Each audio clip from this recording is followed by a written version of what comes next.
Hello and welcome to EDH Rec's Upping the Average, where we take a commander's average decklist as compiled by the data on EDH Rec and make a couple of quick swaps to it to help take it from a good start to a great one. There have been a bunch of new adventure cards in the latest Eldraine set, so how about we tune in to our resident adventure commander to see what's going on. Gorion Wise Mentor arrived in Baldur's Gate, a simple 3/4 with vigilance that copies our adventure spells. At the time he released, there weren't a ton of adventure spells to flesh out this type of deck, but with Wilds of Eldraine, well, just look at his EDH Rec page. He's seen an influx of interest and a lot of new goodies. How does he fare in the world of EDH now that he's got some new spells up his sleeves? Let's find out by taking his average deck list from the average deck feature, and we'll import it to the Architect deck building website. As always in this series, any swaps we make to the list must either keep the total price cost neutral or else help lower the overall cost of the deck. I gotta admit, getting a bird's eye view of this deck list is not as helpful here as it is when browsing other deck lists that way, because all these cards have 2 text boxes. There's a lot of extra stuff to juggle with this deck, and it's frankly pretty overwhelming when you're first trying to get into it. How do you value the spells? How good are they when Gorion is doubling the adventures? How do you value the creature parts of those spells? Are there any creatures that we would actually play without ever sending it off on an adventure first? And even once we know what all these cards do, how does this deck actually win the game? Doubling spells is powerful, but what's our actual exit strategy here? There's a lot to get into, but real quick, I want to note that half the cost of this deck is contained just in the mana base, so if you used only budget lands, this deck would barely be like $60. This is a very budget-friendly commander, which is awesome. So, now, how does the deck actually play? Gorion has a few very obvious MVP cards, like the Lucky Clover and other adventure helpers that will make us copy things even more. Twinning Staff, for instance, is right at home with this commander. And there are a few standout tricks I especially like. Magecraft abilities like Archmage Emeritus get very good when you're copying spells. We play counter spells like Familiar's Ruse to simultaneously stymie an opponent while also getting a creature back to our hand so that we can send it on an adventure all over again. And Tlinkali Hunter assists us with one of the most difficult parts of the deck, casting the expensive creature half of our adventure spells. And of course, there are the adventures themselves. And this is where we learn something very serious about Gorion. A whole heckin' lot of the best adventures to copy are removal effects. Destroying or exiling enchantments and artifacts and creatures, tapping things down. Occasionally we make a few tokens or something, and those effects are certainly very welcome. The Horn of Valhalla is probably my favorite adventure in the entire deck. But most of our adventures are reactive rather than proactive. This is a lot of interaction. The effects of the adventures are pretty minor at first, but when Gorion's copying them, it makes them pretty great. But here's what that means for us. If we're not careful, we're not just playing an adventure deck, we're accidentally playing a control deck. The vast majority of our cards provide us with incremental amounts of value, but they also only deal incremental amounts of damage in combat, for instance. With the sole exception of, like, Candlekeep Inspiration to buff our creatures for 1 turn, this deck has very, very few cards that I would label as outright win conditions. And as we get ready to start swapping some cards, I think that's something for us to pay attention to and fix. When playtesting this deck, the word that kept popping into my mind was meddlesome. This deck does like a lot of poking and prodding, but it doesn't contain a whole lot of sledgehammers. It's very nuisancey. It's doing a lot of things that will give us incremental value, but value isn't the same thing as victory. And that means for our swaps, we have to focus on cards that will actually help us close out a game. We can't just make room for cool synergies because those won't help us with the thing we need the most help with. Right now, we are really lacking on endgame cards. The first thing we have to address is the self-bounce. Meticulous Excavation is in the average list to help us bounce and recast our adventure creatures, right?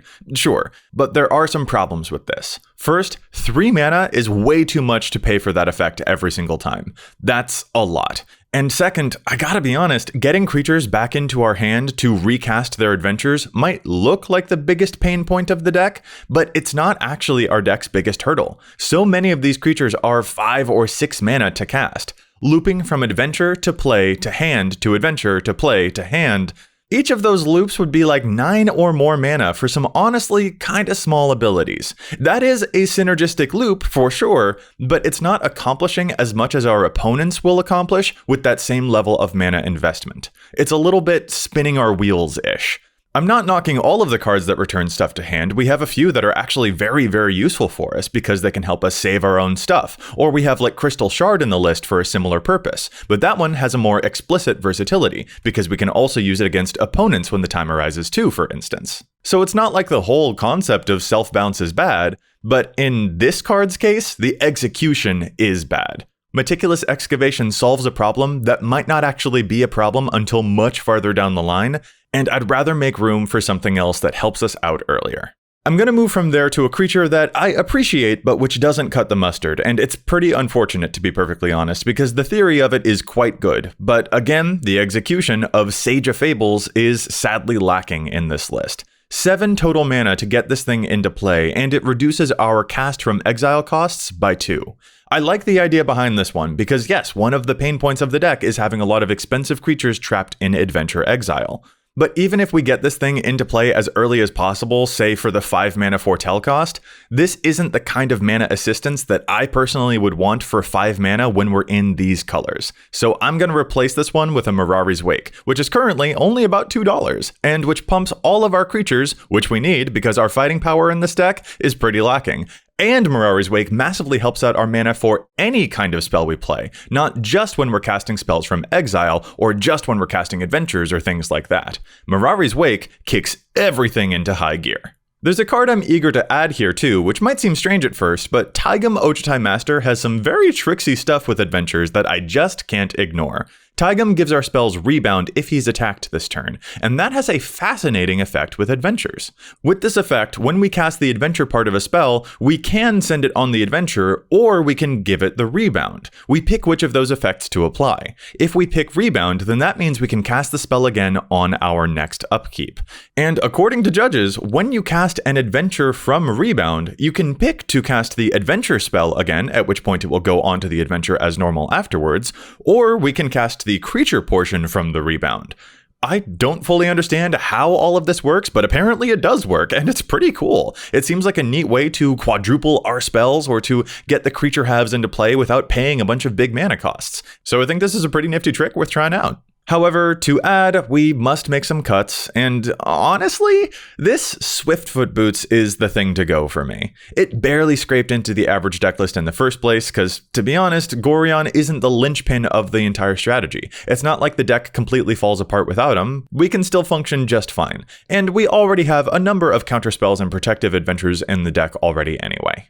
Oh, and also, real quick, our land situation is a bit weird. 34 lands is a little ambitious. I want one more in here, and while we're at it, I want to change a few of the lands that we've got. We've got a lot of dual-type lands in the list, which is certainly good because we have some dual-typed land-fetching spells, but since this list contains the big ones, I feel okay cutting the common ones out. Play to your budget, though. Again, more than half of this deck's price tag is just coming from the expensive lands. If you want a $50 Gorion deck, you can play the budget lands and ignore the pricey lands, and boom, you'll be golden.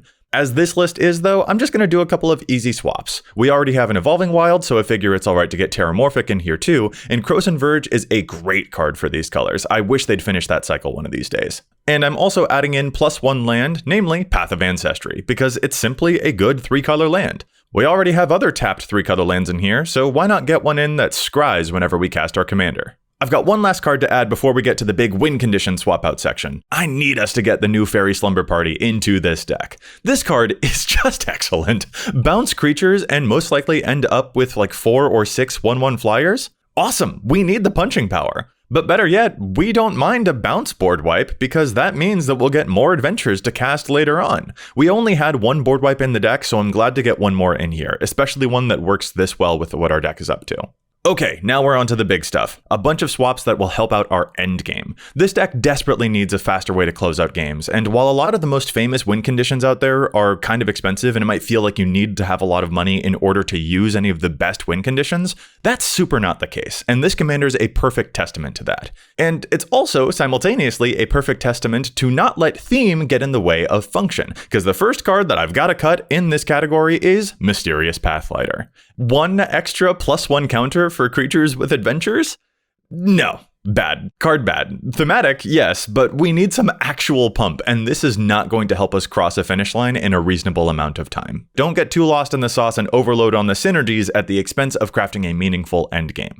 Now, brace yourselves, I'm also cutting these 4 adventure cards from the deck to make room for more win-con material. I imagine it probably looks pretty wild at first, like why cut these? Aren't they awesome? Those virtues are mythics. But hear me out. Our other adventure cards are things like ramp, or they make lots of tokens, or they're removal effects, or they're more removal effects. And those categories are very reliable. They either help us develop a board, or they're flexible interactive spells that will keep our enemies from taking things over. These 4 that I'm cutting are much more situational. The Unicorn, for instance, with our commander, it's 2 tokens for 3 mana, and that's only an okay rate, and the body it's attached to is very, very mediocre. The Blue Virtue is a Panharmonicon that doubles enter the battlefield triggers, which our deck contains comically few of. The Green Virtue has a nice spell effect, but it's not useful in the developing stages at all, and the enchantment half amplifies our basic lands only. We're a 3-color deck. We don't have all that many basics, and taking a full turn off to cast this card at that mana cost that only helps out some of our mana base and which doesn't affect the board state at all just sounds like we're asking for a lot of trouble to me. Honestly, the one that I'm most sad to cut among these 4 is the Hag, because I like that spell effect. The unblockability, that's kind of neat. But since so many of our other adventures already kill or tap down or give other pump and evasion, this one just happens to fall lowest in the pecking order, because it requires us to already be doing well for us to actually get a meaningful amount of value.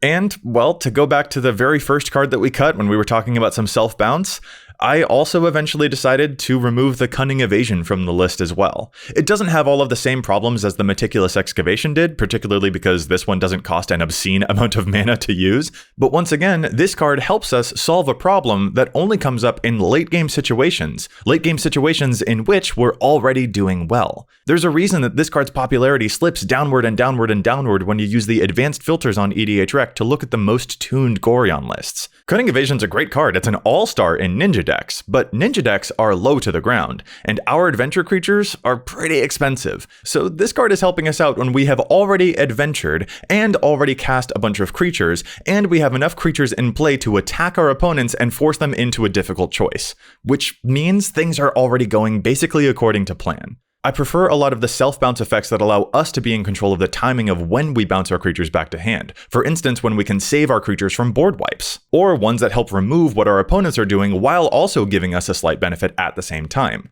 In the case of Cunning Evasion, as with the adventures that we just cut, if we're looking for cards that will help us out later on in the game when we're doing well and when things have gone according to plan, then what I'd actually want in those card slots are something that can help us properly end the game. So let's make this last cut, and now let's get some cards in here that help us land some proper punches. First things first, we saw Archmage Emeritus earlier putting in a bunch of work because of how often we're casting and copying spells, right? Well, Dika and Leonin Lightscribe feel very helpful to me for the same reasons. We're casting and copying a whole bunch of adventures, and we have other effects in the deck that occasionally help us make even more copies of them. So it feels kinda neat to start making a bunch of 3/3s, or a whole bunch of 2/2s, or a whole bunch of 4/4s, or to give the entire team +2/+2, and then another +2/+2, and then to do the same thing again the very next turn. These aren't out of nowhere win condition effects, they're more of an inexorable pressure, filling up the board over time. And since our strategy is a very gradual one, having these types of effects turn after turn can really add up.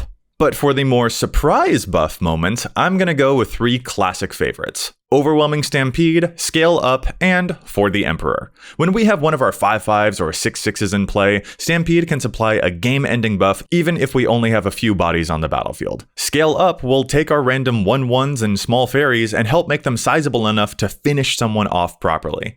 And For the Emperor is very, very easy to cast in a 3-color deck, and the buff is very meaningful, as is the Lifelink and the Vigilance, to make sure that we're not lowering our guard for the sake of attempting to KO a player. As far as budget pump effects go, this one's very good.